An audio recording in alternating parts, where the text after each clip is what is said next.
Saudara-saudara sekalian, saya menjelang 1 tahun menerima mandat, saya sekarang berdiri dengan penuh kepercayaan diri dan keyakinan.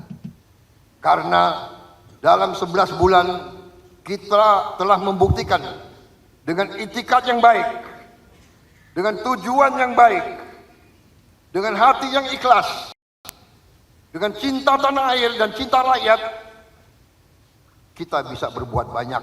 Kita telah menyelamatkan minimal 300 triliun rupiah.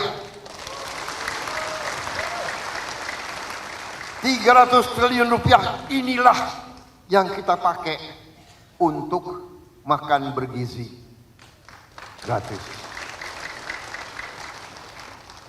Saudara-saudara sekalian, sampai hari ini sudah menjelang 30 juta penerima manfaat. 30 juta anak dan ibu-ibu hamil tiap hari menerima makanan.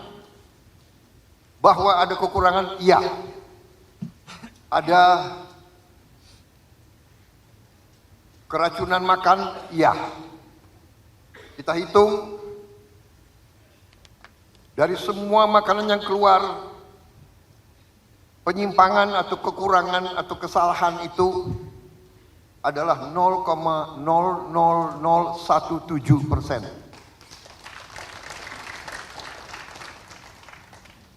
Ini tidak membuat bahwa kita puas dengan itu, tapi namanya usaha manusia yang demikian besar yang belum pernah dilaksanakan, saya kira dalam sejarah dunia.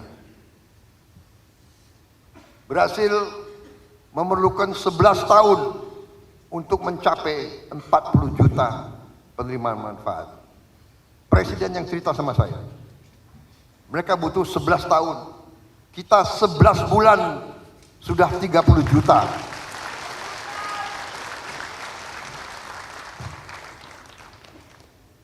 Ada kekurangan? Ada.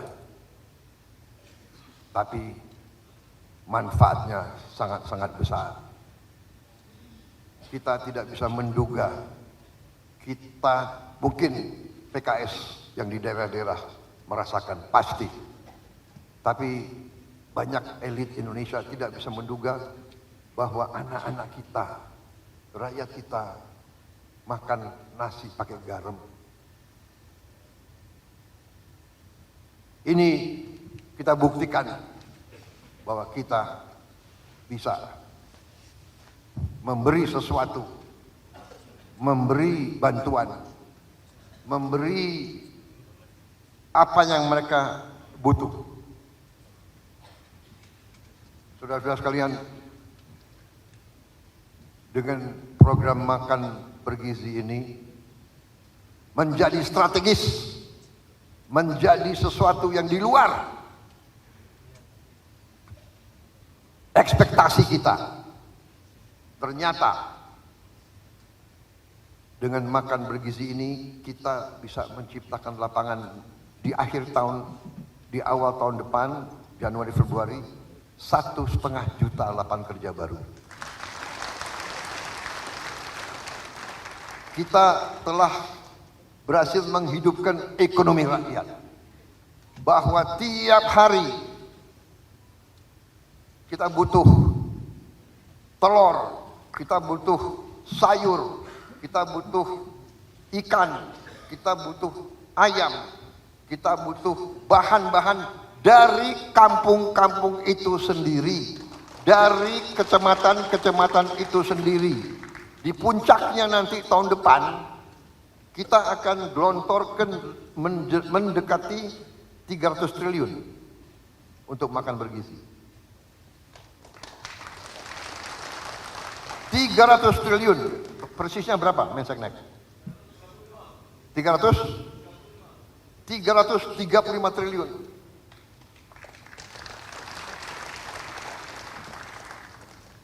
Yang adalah 20 miliar dolar.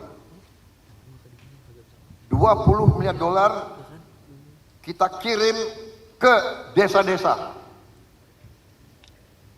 335 triliun kita kirim ke desa-desa, saudara-saudara. Yang selama berapa puluh tahun uang dari daerah mengalir ke Jakarta. Dan di Jakarta sering mengalir ke luar negeri, menetap di luar negeri dan tidak tinggal di Indonesia. Kita balik sekarang, uang masuk ke desa-desa.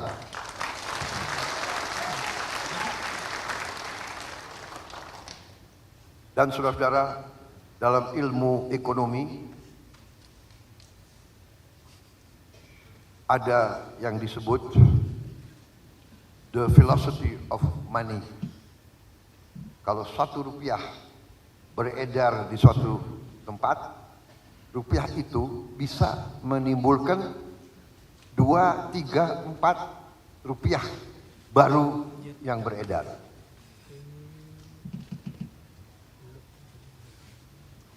Jadi saudara-saudara, kita bisa bayangkan kegiatan ini yang saya sebut tadi 300 triliun itu bisa menciptakan kehidupan ekonomi senilai 600 triliun, mungkin 900 triliun. Karena apa? Karena tiap hari rakyat desa itu tahu bahwa dapur itu memerlukan sekian ratus kilo beras, sekian timun, sekian sayur, sekian ikan, sekian telur, sekian ayam. Jadi dia punya captive market, dia punya off take, dia punya sesuatu harapan yang pasti. Petani-petani kita dari dulu justru waktu panen dia risau. Waktu panen harga jatuh.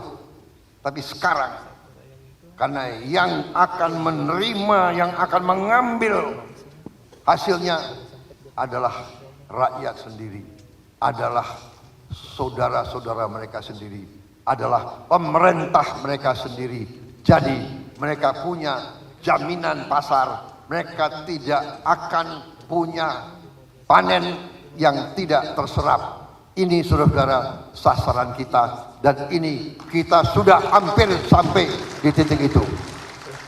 Jadi saudara-saudara, 30 juta kita bangga, kita risau masih ada,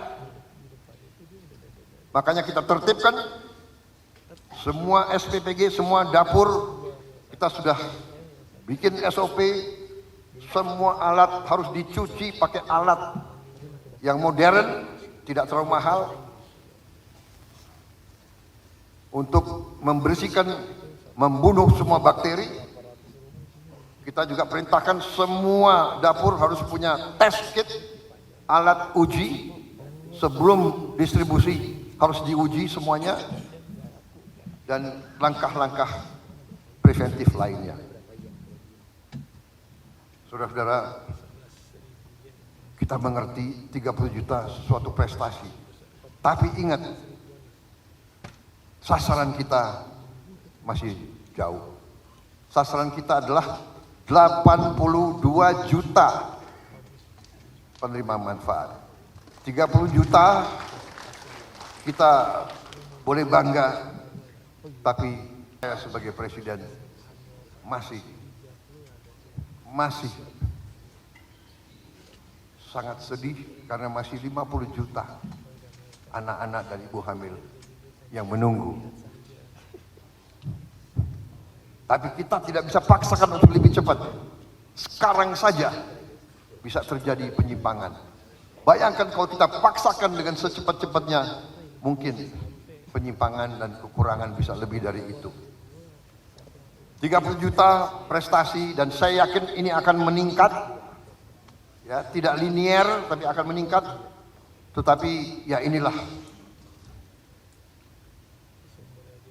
sebagai seorang pemimpin, sebagai seorang bapak, saya bangga dengan 30 juta, tapi saya masih ingat 50 2 juta anak-anak kita masih berharap, masih menunggu dengan ibu-ibu hamil.